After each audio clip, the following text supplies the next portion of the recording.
Who is the kidnapper?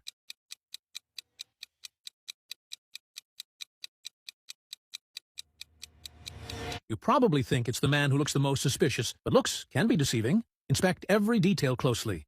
The clue is hidden in what's concealed. I'll pause here to give you a moment to think. The answer will be revealed at the end of this video. Puzzle 2. Can you spot the number 52 hidden in this frame?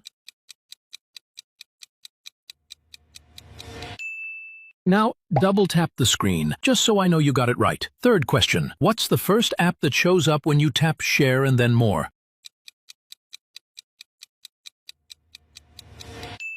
I'm guessing it's the Messages app. By the way, did you know that if you follow me, I'll lose all my hair? Fourth question. Press and hold the comment button, then pick your favorite emoji. I bet you picked this one. Now for the final question. Be warned, it's a tough one. What number do you see in the image? Time for the reveal. The woman didn't abduct the child. They're wearing matching shirts. The kidnapper is the man. He has a gun hidden behind his back.